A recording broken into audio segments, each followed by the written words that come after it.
मेरे दोस्तों, मैंने कभी ख्वाब में भी नहीं सोचा था कि मेरी जिंदगी इस तरह के रास्ते पर आकर ठहर जाएगी, जहां रिश्तों का मतलब ही बदल जाएगा। मेरी शादी को 12 साल हो चुके थे, लेकिन मां बनने की खुशी मुझे अभी तक नहीं मिली थी। घर वाले और आसपास के लोग हर रोज मुझे कुछ ना कुछ कहकर परेशान करते थे। इन सब के दरमियान मेरे शोहर अजय हमेशा मेरे साथ रहे। लेकिन एक दिन हमारी जिंदगी में एक नया शख्स आया, जिसका नाम वक्रम था, और उसने सब कुछ अलट पलट कर दिया। मेरा नाम राधिका है। मैं अब 35 साल की हूँ। मैं बहुत खूबसूरत हूँ। मेरी जल्द गोरी है, और लोग मेरे रूप की तारीफ करते नहीं थकते। बचपन से ही मुझे अपनी खूबसूरती की वजह से बहुत तारीफें मिली हैं। मोहल्ले वाले कहते थे कि मेरी शादी किसी अमीर घराने में होगी। हमारे खानदान में 3 बहनें और एक भाई था। मैं सबसे बड़ी थी। हम बहुत गरीब थे। उनकी सारी कमाई हमारे बड़ी मुश्किल से घर चलाते थी। जब मैं 20 साल की हुई, हमारे खाने मेरी शादी नहीं हुई थी। जब मैं 20 साल की हुई तक मेरी शादी नहीं हुई थी। मेरे वालिद चाहते थे कि जल्द शादी हो जाए, लेकिन दहेज के लिए पैसे जमा करना हमारे बस की बात नहीं थी। हमारा खानदान सचमुच बहुत तंगहाल था। मेरी माँ का इंतकाल मेरे छोटे पिन में ही हो गया था। मेरा भाई मुझसे 4 साल छोटा था। मजबूरी में इसने पढ़ाई छोड़ दी और काम शुरू कर दिया। मैं भी कुछ बच्चों को पढ़ाकर घर में मदद करती थी। लेकिन एक दिन मेरे वालिद को अचानक बीमारी ने घेर लिया, और वो हमें हमेशा के लिए छोड़कर चले गए। तब हम चारों भाई बहन बेसहारा हो गए। हमारी पढ़ाई रुक गई और हमें छोटे मोटे काम करने पड़े। एक दिन मेरी बवा हमारे घर आई। उन्होंने मेरे लिए एक रिश्ता सुझाया। लड़के का खानदान ठीक ठाक था, लेकिन हमने साफ कह दिया कि दहेज देना हमारे लिए मुमकिन नहीं है। उन्होंने हम पर जोर नहीं डाला, और फिर एक दूसरा रिश्ता ढूंढा जो हमारी हैसियत के मुताबिक था। एक दिन लड़के वाले हमारे घर आए। वो अपने वालदीन के साथ आया था। वो बहुत अमीर नहीं थे, लेकिन हमारी तरह गरीब भी नहीं थे। अजय सरकारी नौकरी करता था। उसने मुझे पसंद किया और कहा कि उसे दहेज नहीं चाहिए। फिर मेरी बवा और फूफा ने थोड़े पैसे जमा करके मेरी शादी करा दी। शादी के वक्त बवा ने मुझसे कहा था कि ससुराल में चाहे जो हो जाए, लेकिन वहां से लौट कर मत आना। हमें तुम्हारे भाई बहनों की शादी भी करवानी है। मेरी शादी तब हुई जब मैं 23 साल की थी। मैं अपने नए घर में ढेर सारे ख्वाब लेकर आई थी। शादी की पहली रात जब अजय कमरे में आए, तो उन्होंने बड़े प्यार से मुझसे बात की। वो मेरे बारे में सब कुछ जानना चाहते थे। मैं बहुत घबराई हुई थी, लेकिन उन्होंने मुझे सहज करने की कोशिश की। वो मुझे दोस्त की तरह समझना चाहते थे। वक्त के साथ मैंने अपने दिल की बातें उनके साथ बांटनी शुरू की। उन्होंने भी अपनी जिंदगी की कई बातें मुझे बताएं। आहिस्ता आहिस्ता हमारा प्यार गहरा होता गया।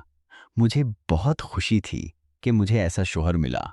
इस वक्त बवा की बात याद आती थी, ससुराल से वापस मत आना। मैं सोचती थी कि इतने अच्छे इंसान को छोड़ना मेरे लिए नामुमकिन है। शादी को 6 साल हो गए थे। तब सास ने बच्चे के लिए दबाव डालना शुरू कर दिया। हमने बहुत कोशिश की, लेकिन कुछ हासिल नहीं हुआ। ससुराल वाले मुझे ताने मारने लगे। एक दिन सास मेरे पास आई और रोते हुए बोली, शादी को 6 साल हो गए, लेकिन तुम मां नहीं बनी। हमें तो बांझ बहू मिली। उधर मेरे देवर की शादी की बात चल रही थी। जल्द ही एक लड़की पसंद कर ली गई और देवर की शादी हो गई। इसकी बेवी परिया 2 साल में मां बन गई। इसके बाद घर वालों और रिश्तेदारों ने मुझे और ताने देने शुरू कर दिए।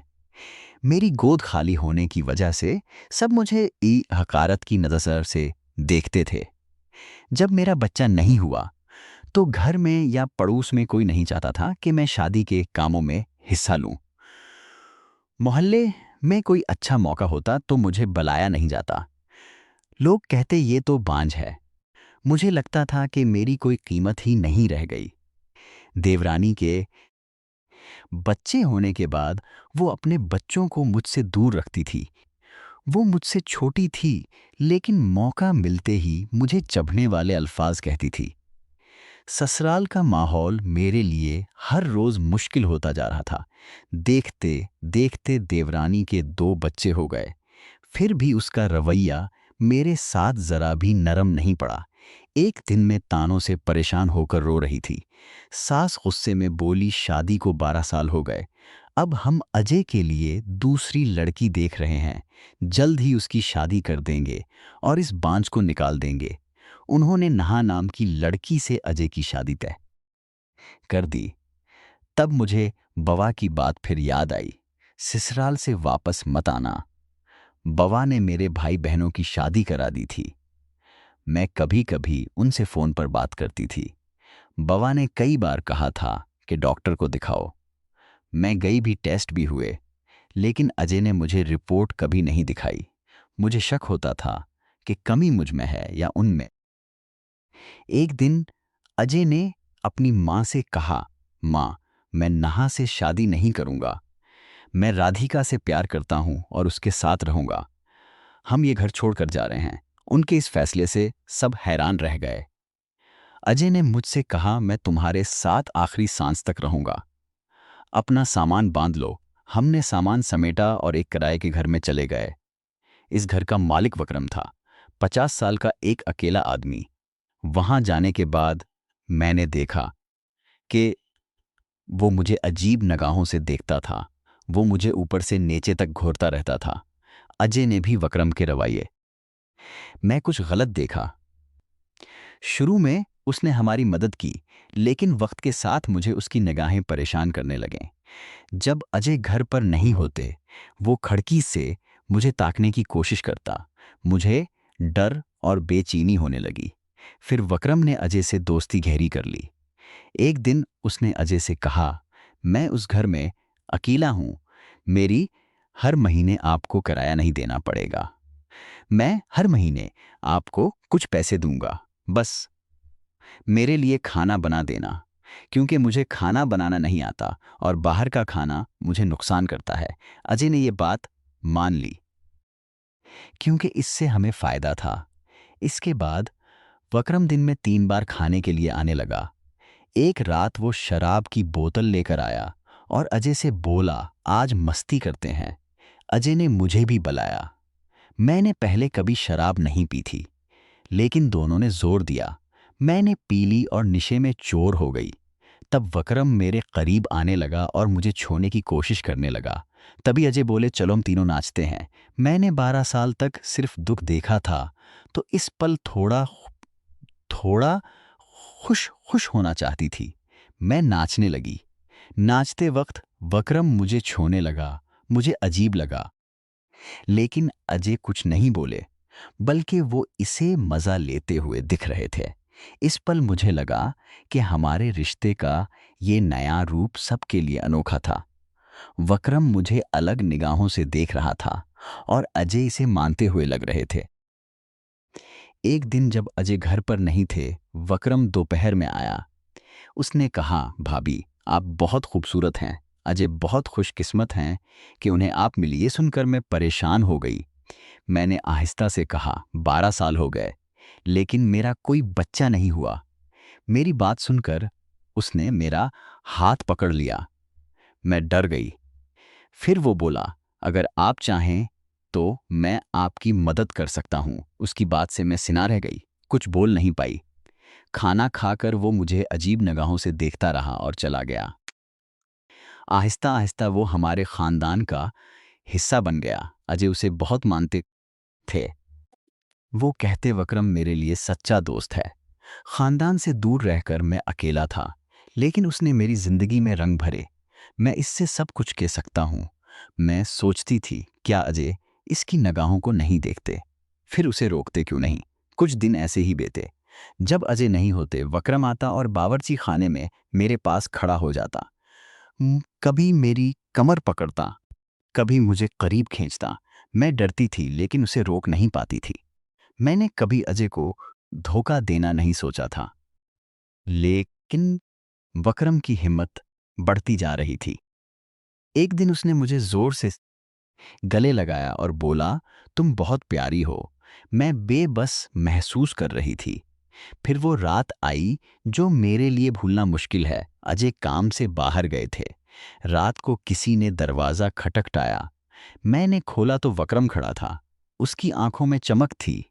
मैं उसे रोक नहीं पाई। इस रात मैंने लाल नाइटी पहनी थी। मेरा जिस्म कांप रहा था। इसकी निगाहें बता रही थीं कि ये रात खास होगी। खाना तैयार था और वो बड़े शौक से खाने लगा। फिर मैं अपने कमरे में चली गई। खाना खाकर वो मेरे कमरे में आया और मेरे पास आकर मुझे गले लगाया। इसने कहा, आज मैं तुमसे अपने दिल की बात कहूंगा। जब से तुम आई हो मैं खुद को रोक नहीं पा रहा। मैं कुछ बोल नहीं पाई। दिल में घबराहट थी। हिम्मत करके मैंने कहा, मैं शादीशुदा हूं, अपने शोहर को धोखा नहीं दे सकती। उसने कहा, यह धोखा नहीं है। मैंने सख्ती से कहा, मैं अजय के लिए वफादार हूं। हमारे रिश्ते में किसी तीसरे की जगह नहीं। हम बच्चा पैदा करने की कोशिश कर रहे हैं। भगवान चाहेगा तो मैं मां बनूंगी। तब उसने एक कागज मेरे सामने रखा। इसकी आंखों में दर्द था। मैंने कागज पढ़ा तो मेरी आंखें भर आईं। ये एक मेडिकल रिपोर्ट थी जिसमें लिखा था कि अजय बाप नहीं बन सकते। वक्रम ने वो सच बताया जो अजय ने 12 साल तक छुपाया था। मैं कभी समझ नहीं पाई थी। ससुराल में उनकी दूसरी शादी की बात भी हुई थी। ये सब सुनकर मैं शशदर थी। वक्रम बोला, मैं तुम्हारा दुख नहीं देख सकता, तुम्हारी हर मुश्किल हल करना चाहता हूं। मैंने कहा, तुम यहां से जाओ, पहले मैं अजय से बात करूंगी। इस रात वो चला गया। मैं अकेले रहना चाहती थी। इतने सालों का छपा सच सामने आ गया था। जब अजय लौटे मैंने सब बताया। उन्होंने सर झुकाकर माफी मांगी। बोले, मैं तुमसे बहुत प्यार करता हूं। ये सच इसलिए छपाया ताकि तुम मुझे ना छोड़ दो। तुम्हारे बगैर मैं नहीं जी सकता। फिर वो बोले, मुआशरे ने तुम्हें बहुत कुछ कहा, हमें जवाब देना है, इसलिए मैं वक्र को भेजा, वो तुम्हें चाहता है। हम तीनों खानदान बना सकते हैं। उनकी बात सुनकर मैं रो पड़ी। ये मानना मुश्किल था। वो मुझे समझाते रहे, बोले, रिश्तों में इनसे बड़ी होती है। रिश्तों में इंसानियत सबसे बड़ी होती है। तुम चाहो तो वक्रम को शामिल कर सकती हो। कुछ दिनों तक वो मुझे मनाते रहे। आखिरकार मैं मान गई। मुझे लगा कि दोनों मुझसे सच्चा प्यार करते हैं और मेरी इज्जत करते हैं। कुछ वक्त बाद मुझे पता चला कि मैं हामला हूं। जब बच्चा हुआ तो जिन लोगों ने मुझे ताने मारे उनके मुंह बंद हो गए। सास ससुर ने हमें घर बुलाया, लेकिन अजय ने इनकार कर दिया। बोले, हम यहीं रहेंगे, उनसे दूर से रिश्ता रखेंगे। सास ससुर ने उनके बेटे को छीन लिया। लेकिन सच ये था कि अजय अब वहां नहीं जाना चाहते थे। वो वक्रम के साथ रहना पसंद करते थे। दोनों में गहरा असंसद करते थे। गहरा रिश्ता बन गया था। अजय चाहते थे कि हमारा ये छोटा खानदान हमेशा साथ रहे। मेरी जिंदगी एक अनोखे रिश्ते में चल रही थी, जहां सिर्फ शौहर बेवी नहीं बल्कि एक तीसरा शख्स भी हमारा हिस्सा था। वक्रम सिर्फ खानदान का हिस्सा नहीं था, वो मेरे और मेरे बच्चे की हर ज़रूरत का ख्याल रखता था। इस अनोखी जिंदगी में मैं सचमुच खुश थी। मुझे कुछ भी कम नहीं लगता था। मैं प्यार और सुकून से अपनी जिंदगी जी रही थी।